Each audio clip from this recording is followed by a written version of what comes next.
Assalamualaikum warahmatullahi wabarakatuh. Innal hamdalillah nahmaduhu wa nasta'inuhu wa nastaghfiruh wa na'udzu billahi min syururi anfusina wa min sayyiati a'malina. May yahdihillahu fala mudhillalah wa may yudlil falan tajida lahu waliyyan mursyida. Asyhadu an la ilaha illallah wahdahu la syarika lah wa asyhadu anna Muhammadan abduhu wa rasuluhu la nabiyya ba'dah. Allahumma shalli wa sallim wa barik ala Muhammad wa ala alihi wa ashabihi ajma'in. Qala Allah Ta'ala fil Qur'anil Azim wa huwa asdaqul qailin. A'udzu billahi minasy syaithanir rajim.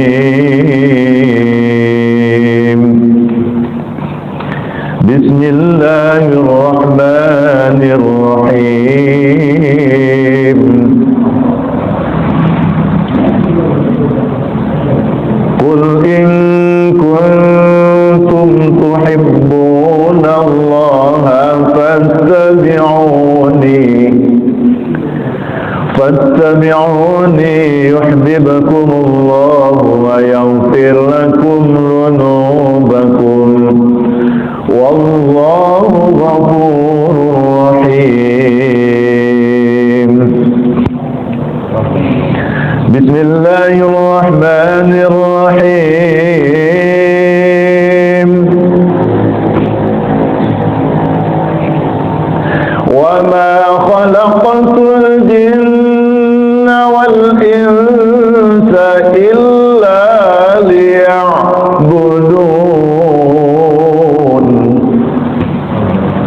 Wa qala aidan fafirru ila Allah inni lakum minhu nadhirum mubin. Shadaqallahul azim. Alhamdulillahi rabbil alamin. Yang kami muliakan pengurus Masjid Sabilillah, wabil khusus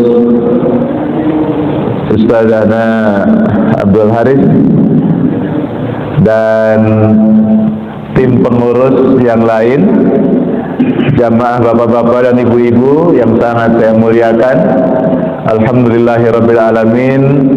Subuh ini saya dapat bersilaturahim ke hadapan bapak dan ibu semua.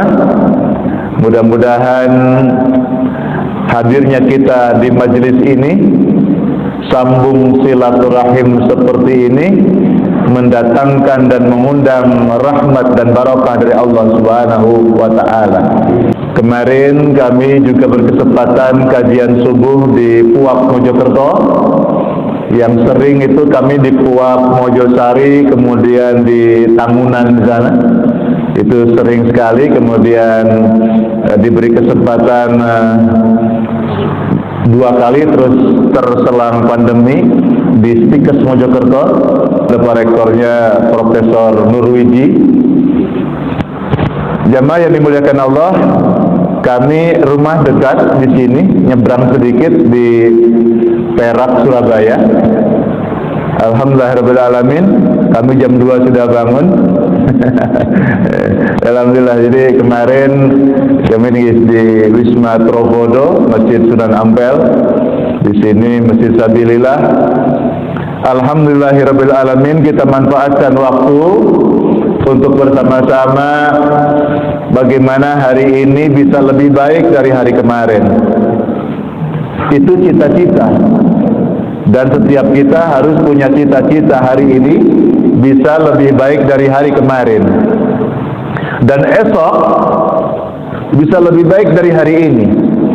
Walaupun kenyataannya susah. Yang terjadi adalah banyak momentum untuk melakukan amal soleh hari ini, lalu kita biarkan dia berlalu, tidak kita ambil momen itu. Itu yang banyak.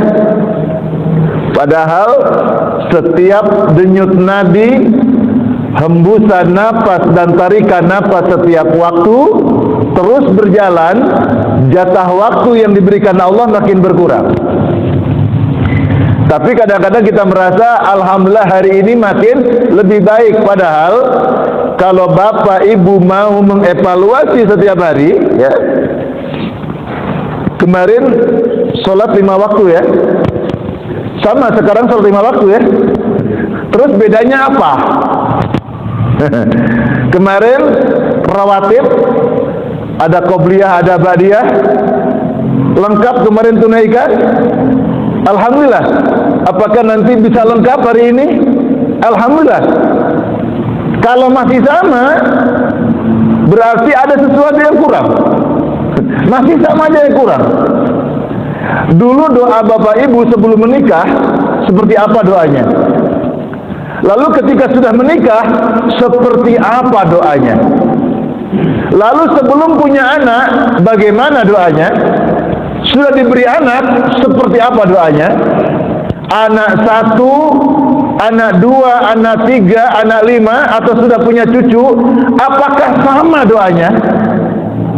Gitu kan? Padahal setiap momentum keadaan kita hari ini, kemarin, dan sebelum-sebelumnya, bahkan yang akan datang, persoalan yang kita hadapi pasti berbeda. Beban hidup yang kita rasakan pasti berbeda. Yang Allah harapkan adalah setiap makin berat ujian dari Allah, semakin dekatnya engkau kepada Allah Subhanahu wa ta'ala. Semakin bertambah umur, harusnya semakin bertambah kualitas ibadah kita kepada Allah. Semakin kualitas amal ibadah kita kepada Allah Subhanahu wa ta'ala. Itu idealnya begitu, Pak. Makanya mengapa di beberapa masjid-masjid makin menggiatkan ada kajian-kajian dengan harapan ada siraman yang bisa menentramkan kolbu. Ada siraman rohani yang bisa menyemangati jiwa. Ada momentum di mana setiap orang harus bergerak dalam hidup. Para jamaah yang dimuliakan Allah, dan pertemuan seperti ini, pertemuan yang sebagaimana dikatakan Rasulullah, raudhatun min riyadil jannah. Jadi bapak ibu kumpul di sini, kata Rasulullah, raudhatun min riyadil jannah. Idza marartum bi riyadil jannah farsa'u, kata Rasulullah. Kepada para sahabat Rasulullah menyampaikan, apabila engkau melihat taman-taman surga, kata Rasulullah, maka numpang mampirlah engkau di situ. Apabila engkau melewati taman-taman surga, ikut masuklah di situ. Nikmatilah hidangan yang ada di taman surga itu. Nah, Bapak Ibu yang dimuliakan Allah, tentu para sahabat ini, sebagaimana Bapak Ibu hari ini bertanya, loh, taman surga, bukankah taman surga itu nanti di surganya Allah? Kan begitu? Namanya taman surga, ya di surga Allah. Lalu mengapa Nabi menyampaikannya hari ini? Dan apabila engkau melewati taman surga, wa ma riyadul jannah ya Rasulullah, apa yang disebut dengan taman surga ya Rasulullah? Lalu Nabi menjawab, hilaquz zikir, berkumpulnya, ngeriungnya orang-orang yang sedang berzikir, orang-orang yang sedang mengingat Allah, orang-orang yang sedang mengkaji ilmu Allah. Zikir itu banyak mana? Zikir itu gimana? Zakara, menyebut. Zakara bimana juga mengingat, menyebut nama Allah dengan berzikir. Ya subhanallah, alhamdulillah, Allahu akbar. Mengingat, disampaikan ayat-ayat Allah, dikisahkan tentang sejarah Nabi, dijelaskan tentang agama, menjadi kita memikirkan bagaimana kebesaran Allah Subhanahu wa taala. Itu sama-sama tujuannya kepada Allah, li'a'la li kalimatillah, agar kita bertambah kualitas amal dan iman, kualitas ketakwaan kita kepada Allah Subhanahu wa taala. Hilaful zikir, yang disebut dengan taman-taman surga itu berkumpulnya orang-orang berzikir. Dan kita berada di rumah Allah ini, insya Allah berada di dalam doa Rasulullah. Rasulullah itu di waktu pagi berdoa khusus buat umatnya. Allahumma barik li ummati, Allahumma barik li ummati fi bukuriha. Ya Allah, berkahi, ya Allah, turunkan barakah bagi umatku di waktu pagi. Kesuksesan kita sebagai umat manusia, apalagi kalau dikatakan kesuksesan sebagai orang mukmin, bahwa orang mukmin tidak akan melewatkan keadaan di waktu pagi. Di waktu pagi bagi orang mukmin minimal 10 menit sebelum kumandang azan subuh dia sudah bangun. Kita ini Pak Bu umumnya tahu sudah ada alarm di HP. Dulu beker jam dinding dibunyikan, alarmnya besar-besar, bunyinya keras-keras. Bangun, tidak bunyi, dengar, dimatikan doang. Jadi kalau nanti bangun jam 3 dihidupin alarmnya, begitu bunyi, oh bunyi, dimatikan, tidur lagi. Dan umumnya kita ini sudah tahu belum, sudah bangun, belum azan. Tapi kalau belum kumandang azan itu berat. Tapi begitu dikumandangkan azan, Allahu Akbar, Allahu Akbar, baru bangkit Pak dari tempat tidur. Baru bangkit, terus ke kamar mandi. Godaannya datang, perutnya mulai mulas, pipisnya anyan-anyangan, semua ini kamar mandi. Akhirnya apa? Datang ke masjid sudah terlambat, sudah qomat, tinggal rakaat terakhir, tasyahud akhir.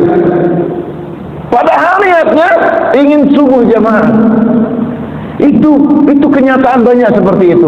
Dan orang yang beriman kepada Allah dididik oleh Allah minimal 10 menit sebelum kumandang azan kita sudah siap dengan wudhu kita. Sehingga kalau pertanyaan salat sunnah yang terbaik di rumahnya, iya.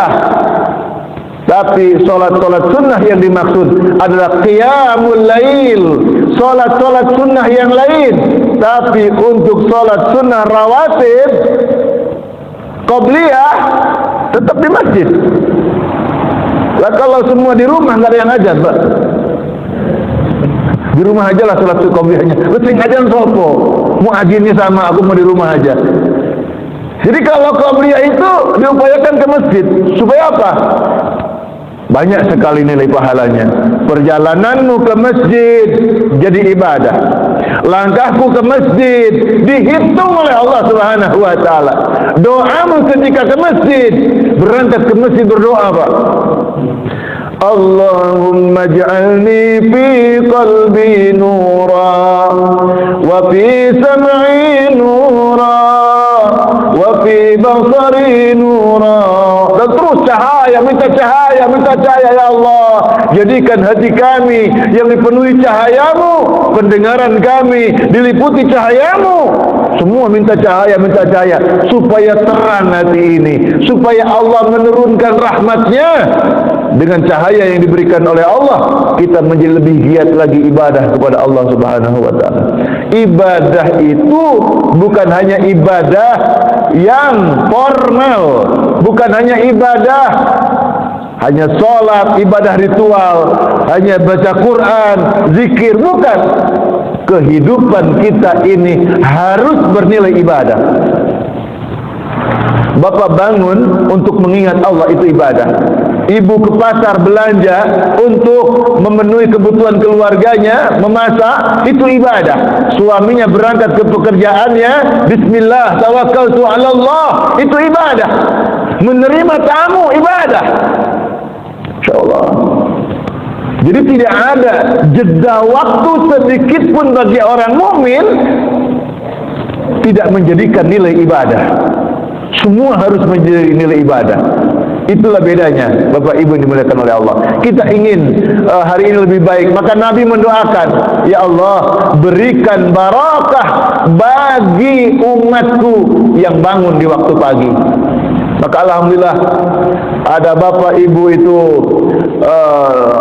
jam 2 sudah bangun. Sekarang ada komunitas WA grup itu ya, Masya Allah, yang jam 12:30 sudah bangun, tahajud. Saya pikir kapan tidurnya, saya 1:30 belum tidur. Ada yang jam 2, 1:30, Masya Allah. Jamaah yang dimuliakan Allah, maka inilah yang menjadi muhasabah kita. Jadi tema kita hijrah menuju sunnah. Nanti kita simpulkan terakhir. Tapi banyak sekali ayat Allah yang mengingatkan kita. Ya ayyuhalladzina amanu, wahai orang-orang yang beriman, yang di dalam hatinya masih ada cinta, yang di dalam hatinya masih hidup imannya. Ketika disebut nama Allah masih nyaut, ketika dikumandangkan azan masih nyaut, masih mau mendatangi di mana tempat kumandang azan. Itu adalah panggilan Allah yang dikumandangkan lewat lisannya takmir atau petugas muazin yang berkumandang azan. Hakikatnya yang memanggil salat itu adalah Allah Subhanahu wa taala, yang ada setrumnya. Karena masih banyak orang azan, dengar azan tapi tidak bangun, tidak bangkit, tidak memenuhi panggilan azan. Ya ayyuhalladzina amanu, hai orang-orang yang beriman kepada Allah, ittaqullah, bertakwalah kepada Allah. Hati-hati dalam melangkah. Hanya engkau punya rasa takut hanya kepada Allah. Wal tanzur nafsum ma qaddamat lighad, maka hendaklah engkau perhatikan apa yang kau perbuat untuk bekal hari esok. Masya Allah, hidup dunia hanya sebentar. Hidup dunia hanya sementara, yang akan menanggung kehidupan abadi di akhirat. Di dunia paling lama umur Nabi 63 tahun. Kita umumnya 60-70 orang Indonesia. Ada yang dianugerahi 125. Jarang-jarang. Makhluk langka itu. Insyaallah.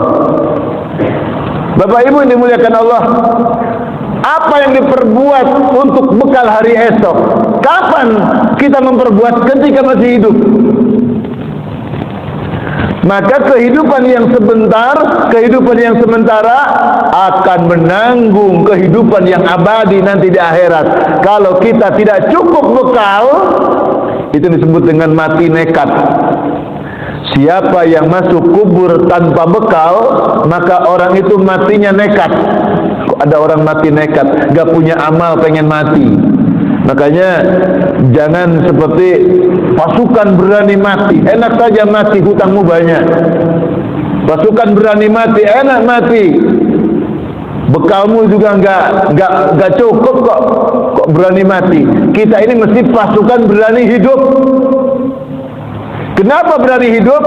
Untuk mempersiapkan bekal, untuk memperbanyak amal, bekal kita menghadap kepada Allah Subhanahu wa taala. Maka Allah mengingatkan, perhatikan apa yang kau perbuat hari ini untuk menjadi bekal di hari esok. Ibadahnya, infak sedekahnya dan sebagainya. Perhatikan. Lalu engkau buat dengan sebaik-baik amal sebagaimana petunjuk Rasulullah dan para sahabat, serta bagaimana para ulama mentafsirkan atau menjelaskan apa yang disabdakan oleh Rasulullah, apa yang ada dalam Al-Quranul Karim. Wattaqullah, bertakwalah kalian kepada Allah, hanya takutlah engkau kepada Allah. Innallaha, sesungguhnya Gusti Allah, khabir, maha teliti, maha tahu dengan rinci, bima ta'malun, apa yang kau perbuat. Di tengah-tengah keramaian Allah tahu, di tengah terang benderang Allah tahu, di kegelapan Allah tahu, di tempat sendirian ketika kita bersembunyi Allah tahu apa yang kita perbuat. Para jamaah yang dimuliakan Allah, maka diutus Rasulullah sallallahu alaihi wasallam itu menjadi petunjuk bagi orang-orang yang beriman bagaimana cara kita hidup. Wa ma arsalnaka illa rahmatan lil alamin. Tidaklah Allah mengutus Nabi Muhammad kecuali memberi rahmat, kecuali memberi kasih sayang, memberi kebahagiaan hidup dunia dan akhirat untuk seluruh semesta. Masya Allah, Rasulullah itu manusia, Nabi dan Rasul yang paling mulia. Allah yang memuliakan, Allah telah memujinya. Jadi kalau Allah memujinya, Allah memuliakan, apakah tidak selayaknya orang mukmin memuliakan Rasulullah? Bagaimana cara memuliakannya? Mencontoh perilaku, mencontoh budi pekerti, mencontoh akhlak Rasulullah sallallahu alaihi wasallam. Akhlak Nabi itu innaka la'ala khuluqin azim. Nabi itu memiliki akhlak yang agung. Kana khuluquhul Quran. Akhlak Nabi itu Al-Quran. Laqad kana lakum fi Rasulillahi uswatun hasanah. Suri tauladan pribadi Nabi terbaik untukmu yang kau tiru. Makanya anta ma'a man ahbabta, engkau akan bersama dengan siapa yang kau cinta, apa yang kau suka, apa yang kau menjadi hobi. Kalau hobinya cangkruan, siang malam cangkruan, Pak. Hobinya ngopeni burung, manuk, setiap saat ngopeni burung, ngopeni manuk, lali ibadai. Kenapa? Dia lebih cinta kepada burungnya.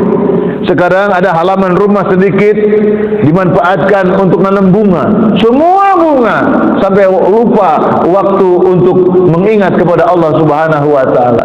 Tapi itu tergantung bagaimana cara kita memanage. Wattaqullah, hendaklah engkau hati-hati di dalam memanage semua hobimu. Orang menanam bunga, memelihara bunga, tapi dia tahu bagaimana cara memanagenya. Ini adalah ciptaan Allah, ini adalah makhluk Allah, dibesarkan oleh Allah, diindahkan oleh Allah, menjadi senang mata saya, menjadi senang orang memandangnya. Subhanallah, dia melihat bunga itu, tapi yang dia puji pemilik bunga itu. Kita kalau melihat, bagus sekali ya, indah banget, terbatas dengan apa yang kita lihat, tapi kita lupa dengan siapa yang berikan penglihatan kepada kita. Jadi Rasulullah itu mengajari kita pengetahuan hari ini, pengetahuan masa lalu, pengetahuan masa depan, bahkan pengetahuan setelah kematian. Itu bukan hayalan, bukan ngarang-ngarang. Para ulama mengajarkan ilmu hayal katanya. Bukan, agama dibawa oleh Rasulullah sallallahu alaihi wasallam. Maka kita diperintahkan Allah dalam surat An-Nisa ayat 59, A'udzubillahi minasyaitonir rajim. Ya ayyuhalladzina amanu athi'ullah. Wahai orang-orang yang beriman, jadikan ketaatanmu kepada Allah. Engkau taat kepada Allah. Engkau taat kepada Allah artinya melaksanakan Al-Quran, mengamalkan Al-Quran. Wa ati'ur rasul, engkau taat kepada Rasul, hendaklah engkau mentaati Rasulullah. Jadi saya katakan, anta ma'aman ahbabta, engkau akan bersama dengan apa siapa yang kau suka, yang kau cinta. Kalau bapak ibu mencintai Allah, maka kita akan selalu bersama Allah. Ingatannya ingat Allah, hatinya ingat Allah, lisannya nyebut nama Allah. Ada kebersamaan terus. Suami istri saling cinta, akan selalu ada kebersamaan dengan pasangannya. Jauh ingat dia, dekat apalagi. Walaupun jauh secara fisik, hati masih tetap terikat dalam doa dan harap yang penuh dengan kerinduan. Ingat kepada Allah, dekat kepada Allah, kebersama dengan Allah, tidak pernah lupa terhadap apa yang Allah anugerahkan dalam kehidupan. Wa ati'ur Rasul, cinta kepada Rasul. Maka kita selalu ingat jasa-jasa Nabi, kebaikan Nabi. Masya Allah, Rasulullah itu sebentar-sebentar mendoakan kita. Rasulullah itu sedikit-sedikit ingat kita, kita sedikit ingat Rasul. Rasulullah itu selalu setiap waktu mendoakan kita. Kita hanya sewaktu saja mendoakan Rasul dengan bersolawat. Rasulullah itu bukan hanya orang yang beriman memuji, orang yang non-muslim pun memuji Rasulullah. 100 tokoh dalam bukunya menuliskan Nabi Muhammad sebagai tokoh yang paling berpengaruh, manusia yang hebat, ditempatkan di nomor pertama. Walaupun dia tidak mengikuti Muhammad, tapi kejujurannya mengatakan seperti itu. Jemaah yang dimuliakan oleh Allah, apalagi kita yang beriman kepada Allah, cinta kepada Rasulullah, wa ati'ur Rasul, taatlah kepada Rasul. Para jemaah yang dimuliakan Allah, di dalam sebuah maqalah dikatakan, man ahabba syai'an fa aktsara bi dzikrihi.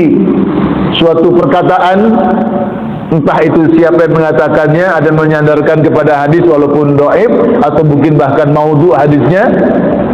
Kalau seseorang mencintai sesuatu, dia akan banyak-banyak menyebut sesuatu yang dia cinta. Ibu kalau senang, ada jilbab keluaran baru, ada baju keluaran baru, bolak-balik browsing waning internet, buka Shopee, buka Lazada dan sebagainya, lihat apa keluaran baru seperti itu. Jadi banyak kita membuka, menyebut, ketemu, ngobrol, diobrolkan itu. Dulu zamannya batu aki, ketemu dimanapun dibicarakan batu aki. Jadi kalau kita cinta Allah, kita cinta Rasulullah, lisan kita akan selalu banyak-banyak menyebutnya. Hadirin yang dimuliakan Allah Subhanahu wa taala, maka di antara persyaratan kita mencintai Allah, qul in kuntum tuhibbunallaha fattabi'uni. Jika engkau semua benar-benar cinta kepada Allah, fattabi'uni, kata Rasulullah, maka ikuti aku.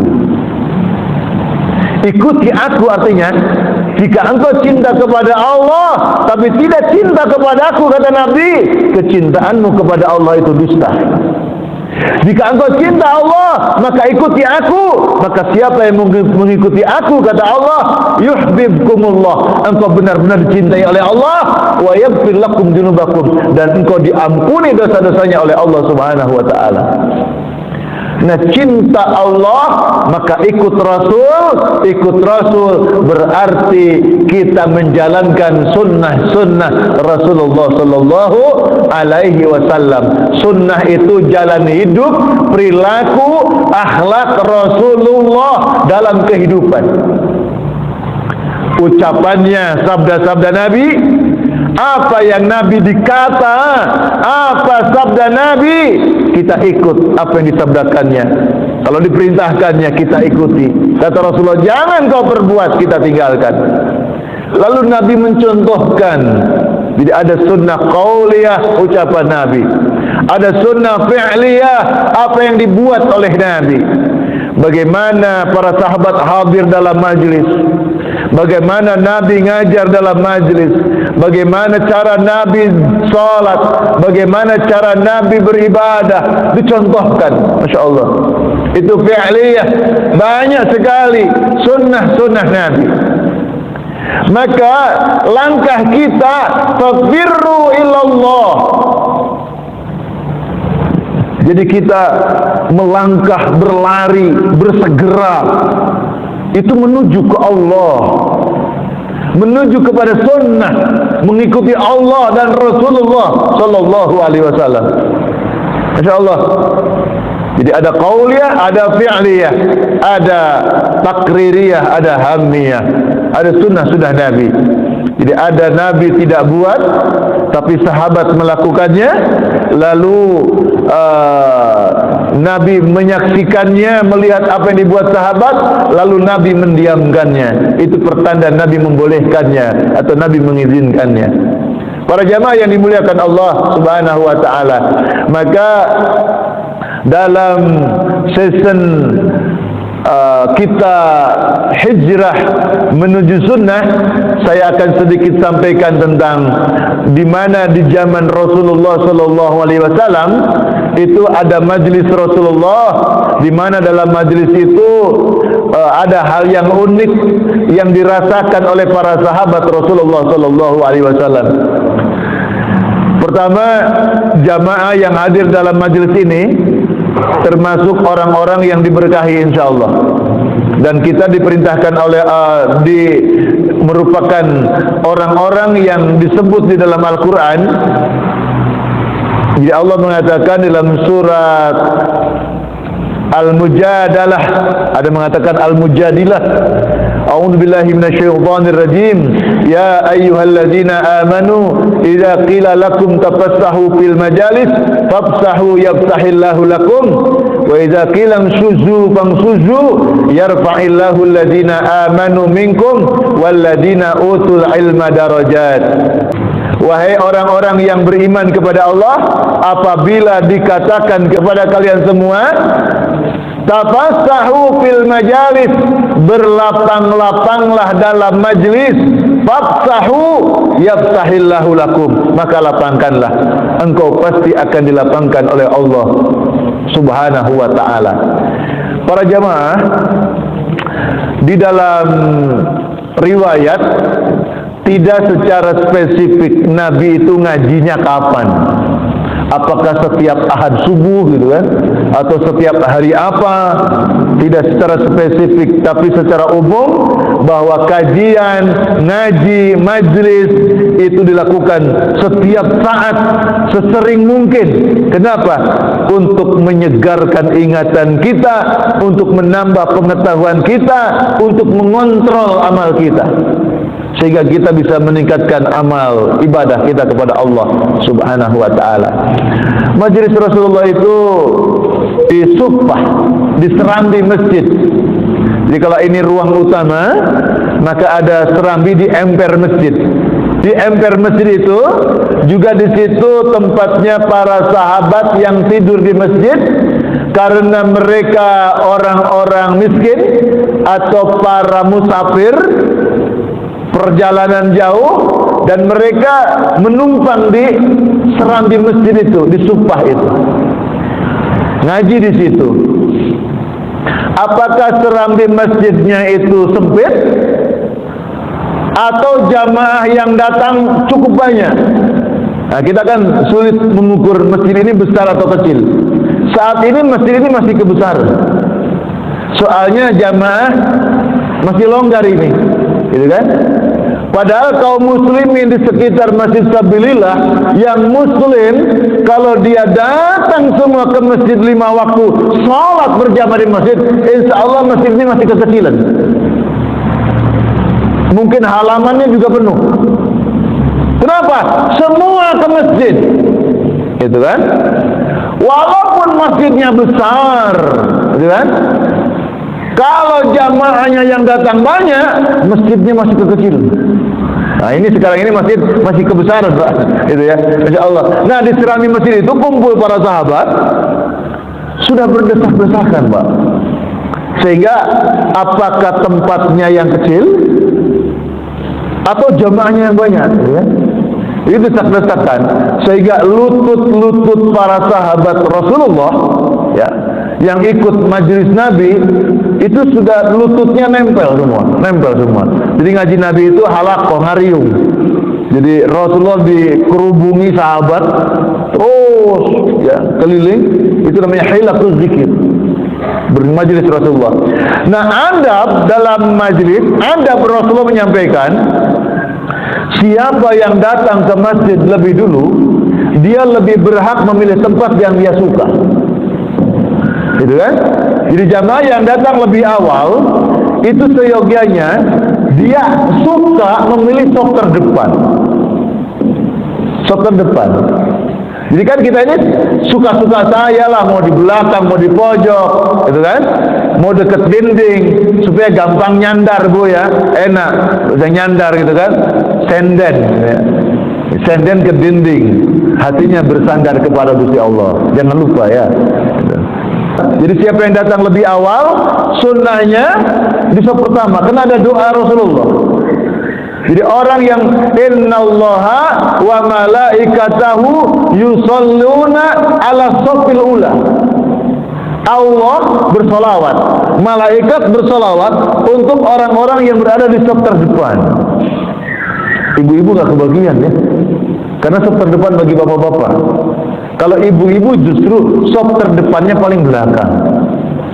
Itu ibu-ibu. Shaffil ula, saf yang pertama, dapat salawat. Nah, para sahabat itu tahu. Bahkan kalau seseorang sudah duduk di sini, misalkan contoh di sini, lalu sebentar dia ke belakang mau wudhu lagi karena batal, tempat duduknya ternyata ada orang datang diduduki oleh orang itu, dia berhak untuk mengusir. Kalau mau, Pak maaf di sini tempat duduk saya, itu harus geser. Kalau mau. Tapi kalau merelakan itu juga lebih baik. Oh masih luas. Jadi jangan sampai itu tempat duduk saya masih luas aja, saya nemenin sampean itu kan. Tapi secara hukum dia lebih berhak karena dia duduk di situ. Sampai seperti itu. Nah, ternyata ketika sahabat duduk bersama Rasulullah itu ngaji bersama Nabi, lutut sahabat itu nempel dengan lutut Nabi. Karena dia bercita-cita, aku cinta kepada Rasulullah, bukan hanya ingin mendengar apa yang disabdakan Nabi, tapi kami ingin meletakkan lutut kami bersama lutut Rasulullah, supaya besok mendapatkan saksi di hadapan Allah Subhanahu wa ta'ala. Barangkali malaikat ketika akan menyiksa, hei malaikat, ada lututku nyentuh lutut Nabi, kira-kira begitu. Sehingga malaikat sungkan barangkali. Seperti itu. Lalu ada para sahabat Rasulullah yang datang terlambat, rombongan. Ternyata mereka adalah para mantan perang Badar, pahlawan. Kalau pahlawan kan sudah meninggal, ini masih hidup orangnya, gitu kan? Jadi para alumni perang Badar baru masuk. Masya Allah. Nabi tahu siapa mereka. Kenapa? Allah saja memuliakan mereka. Jadi para syuhada Badar dan para alumni yang ikut perang Badar itu sudah dimaklumkan oleh Allah dalam Al-Quran, surat An-Nisa itu. Orang-orang yang ikut berperang di jalan Allah dengan harta mereka dan dengan jiwa mereka, kata Allah, kedudukan mereka itu tinggi di hadapan Allah Subhanahu wa ta'ala, dan Allah janjikan pahala besar kepada mereka. Nabi melihat itu. Maka ketika mereka datang terlambat, respeknya Nabi kepada para sahabat ini, kata Nabi, wahai sahabat, tolong tafassahu fil majalis, kalian agak geser sedikit, kalian berikan ruang agar para sahabat ini bisa duduk di sini dekat Nabi. Kenapa seperti itu? Nabi mengatakan mereka ini lebih berhak untuk dekat dengan aku, karena Allah menghormat mereka. Nah, orang yang dekat Nabi ini tadi, Pak, merasa tersinggung. Di sahabat yang ikut ngaji dengan Nabi, yang sudah lututnya nempel dengan lutut Nabi, itu tidak terima. Hati mereka ada sifat munafik. Katanya yang datang duluan berhak, sekarang ngusir-ngusir. Itu dalam hatinya. Tidak mau geser dia, tidak mau geser. Padahal Nabi yang bilang, Nabi yang mereka cinta, Nabi yang bilang, coba mundur dikit, geser dikit, agar sahabat perang Badar masuk duduk dekat aku. Di hati mereka, yang sing telat yang buri wae, itu kan? Sing telat yang buri wae. Itu Pak maknanya ada tempat VIP, Pak. Jadi kalau masjid ini ngadakan ngundang misalkan aparat, itu ya, kecamatan apa, kalau diniatkan ada tempat VIP itu sebenarnya landasannya di sini. Walaupun kita tidak tahu secara apakah Allah memuliakan mereka, kita nggak usah menerjemahkan, nanti buruk sangka, ya, buruk sangka. Terus pokoknya sesuai zahir mereka dihormati, mereka diberikan tempat. Terserah mereka mau atau tidak, ya urusannya, gitu kan? Gitu. Sama kenapa ada ustadz atau siapa duduk belakang, oh ustadz maju misalkan, gitu kan? Itu memang penghormatan. Perkara ustadznya tetap di belakang, ya nggak masalah. Jamaah yang dimuliakan oleh Allah, si sahabat ini nggak mau. Kenapa? Bagaimana mau geser, mau mundur, wong lutut sudah nempel semua, kan gitu. Banyak alasannya untuk tidak mentaati. Kan sama seperti bapak ibu, sholat tepat waktu, saya sibuk Pak, kan? Infak sedekah, aku saya ada utang Pak, banyak alasannya banyak. Insya Allah. Lalu Allah menurunkan ayat ini. Idza qila lakum tafassahu fil majalis fafsahu yafsahillahu lakum. Maka Rasulullah menyampaikan firman Allah. Kata Allah, jika kamu mau melapangkan, memberikan ruang tempat, mau geser, maka Allah akan melapangkan kehidupanmu. Sahabat ini sontak nyampe di dadanya, lalu mereka mau bergeser ikhlas. Kenapa? Allah menyaksikan. Kalau mereka mau geser, mereka memberikan ruang, melapangkan, maka Allah akan melapangkan kehidupannya. Ini kesempatan Allah akan melapangkan, baru mereka mau geser. Seperti itu, Pak. Padahal tadi sudah saling nempel. Kalau mereka kemudian geser, apa yang terjadi? Bukan hanya nempel, lutut-lutut mereka akan saling menumpang dengan lutut-lutut di paha-paha sahabat-sahabat yang ada. Kenapa? Itu terjadi kalau ikhlas. Kenapa? Itu tetap akan menjadi damai di hati kalau kita ikhlas. Ini dari Allah. Kita ini Pak ngamal, kalau nggak ikhlas Pak, berat. Bangun malam, sholat tahajud, banyak menyebut nama Allah, baik sama tetangga, itu berat. Kalau baik sama tetangga yang baik, gampang. Baik sama tetangga yang tidak baik, gampang atau berat? Berat. Seperti sahabat tadi suruh geser, gak mau. Kenapa? Yang dilihat omongan tetangga yang gak baik itu, tidak melihat omongannya Gusti Allah. Sahabat ini sudah desak-desakan, tapi dapat berita dari Allah, kalau kamu mau melapangkan, maka Allah akan melapangkan kehidupanmu. Ada Allah, geser. Kalaupun orang itu benci kepada kita, tetap kita baik sama dia dan tidak membencinya. Kenapa? Saya tidak membenci dia karena Allah menyenangi saya. Begitu.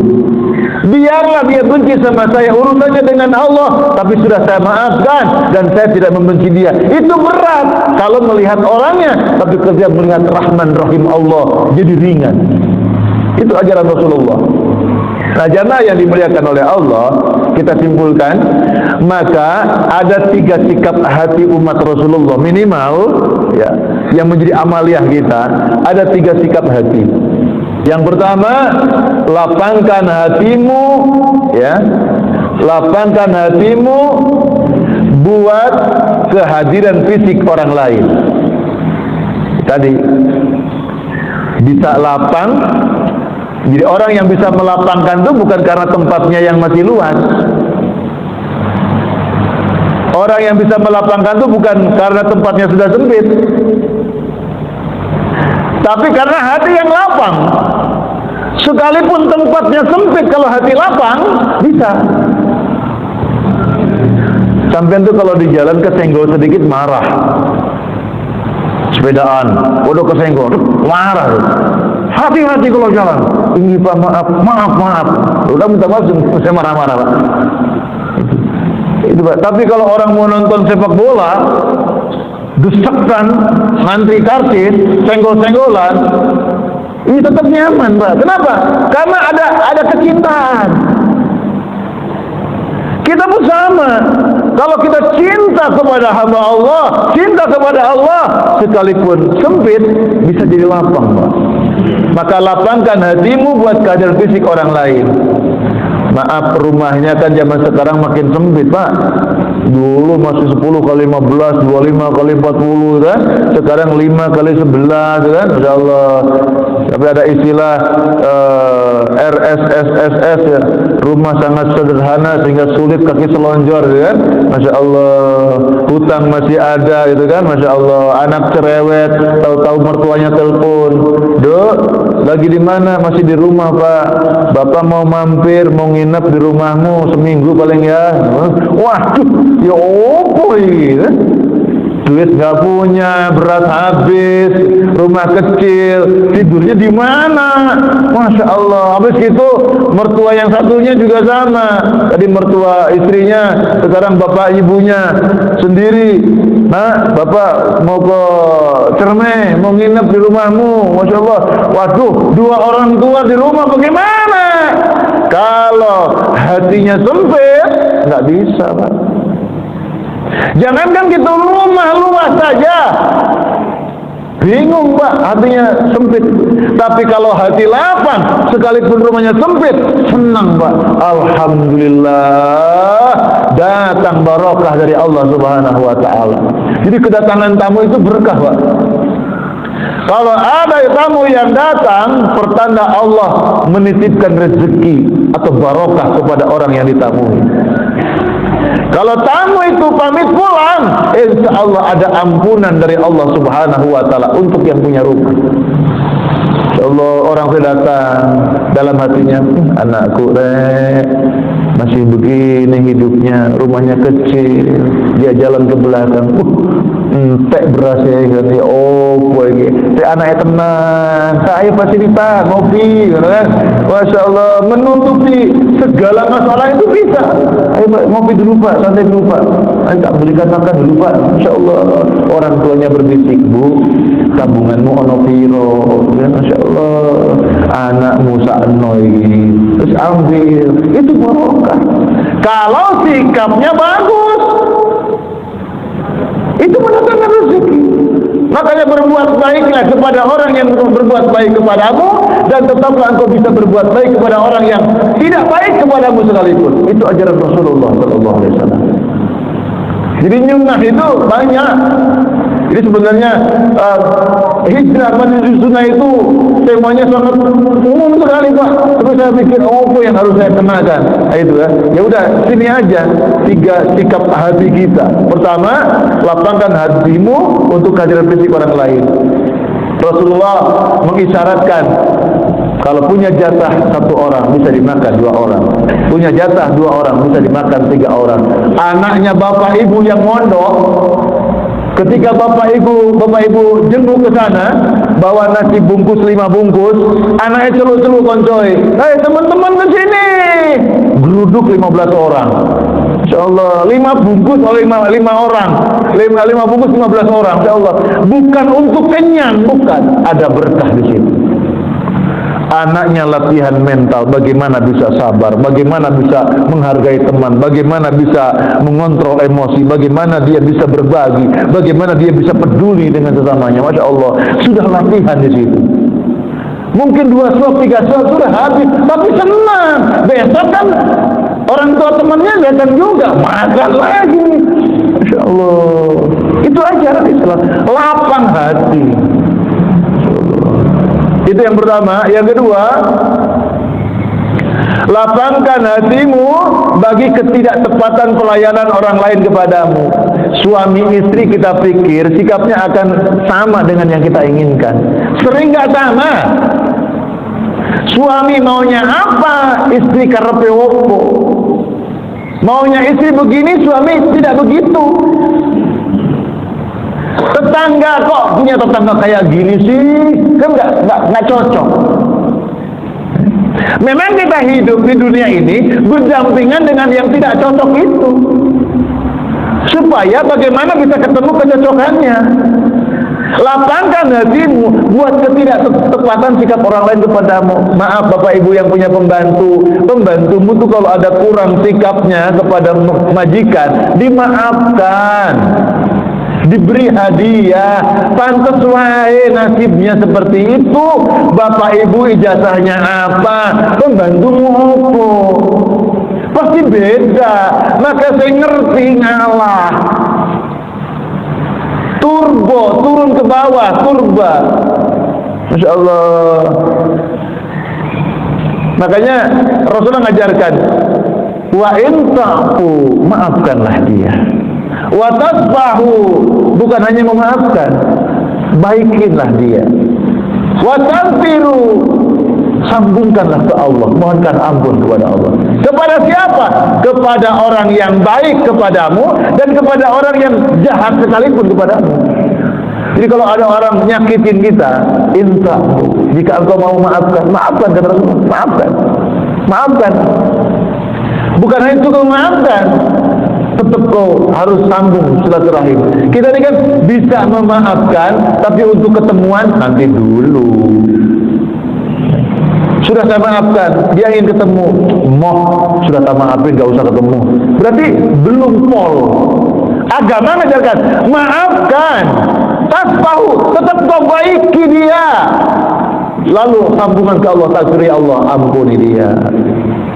Makanya kehidupan ini Pak, nyambung Pak. Jadi kaum muslim itu nyambung Pak doanya.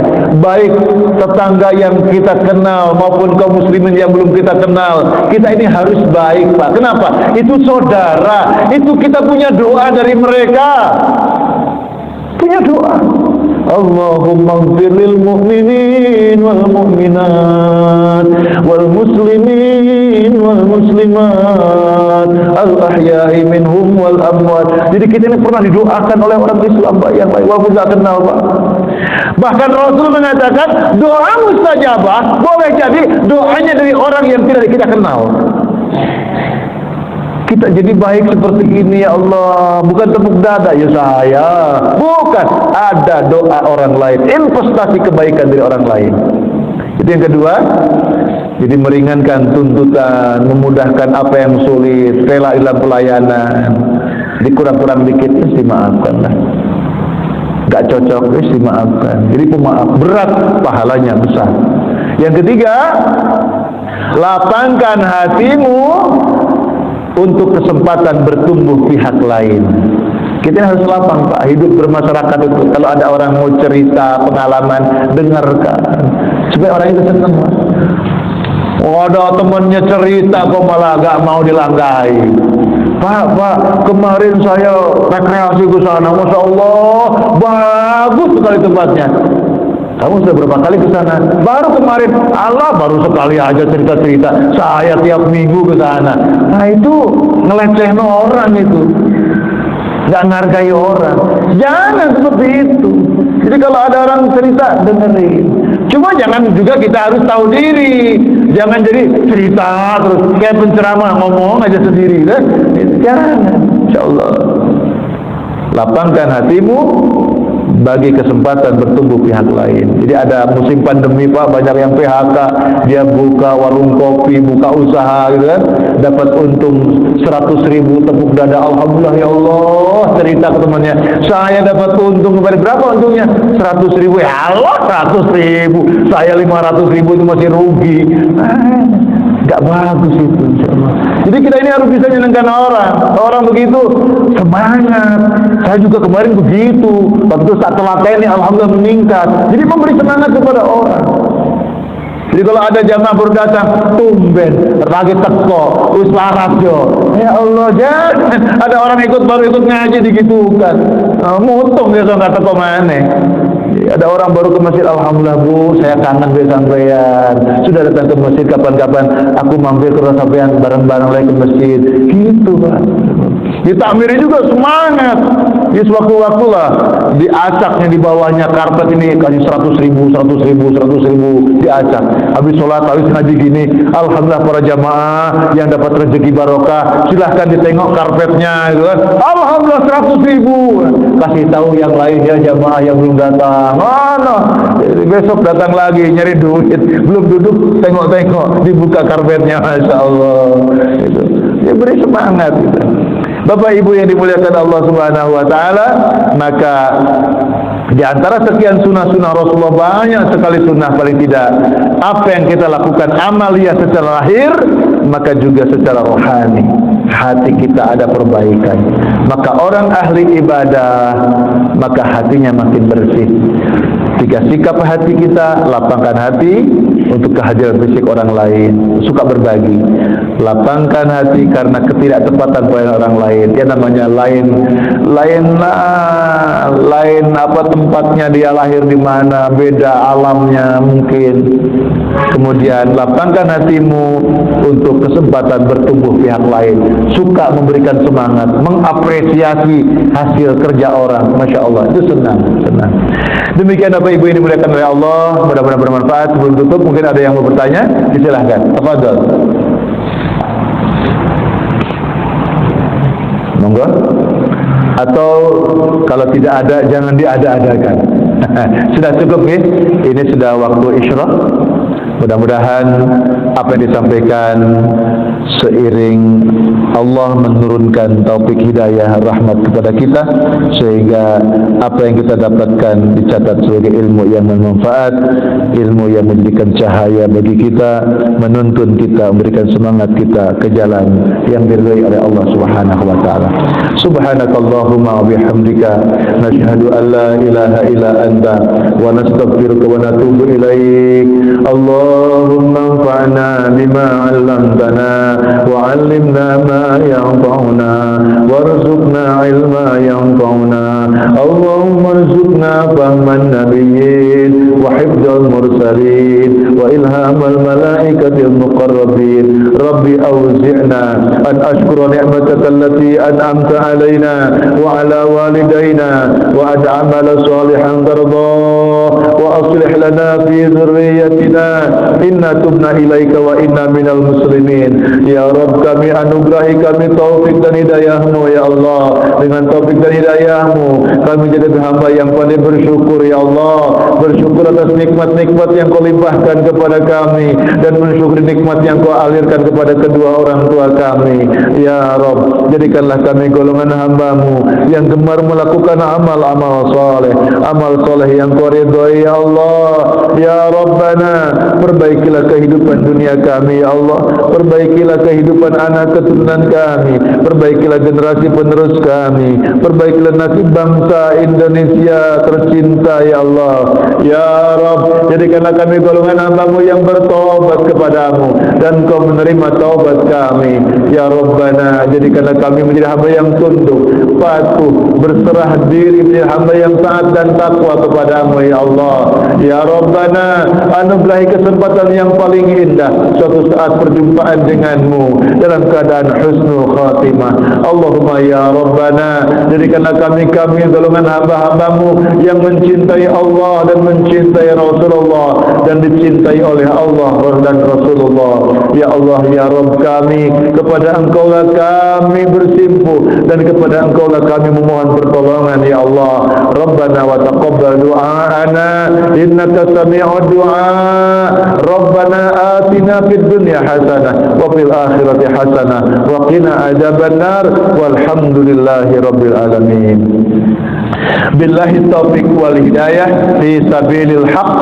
Wassalamu alaikum warahmatullahi wabarakatuh.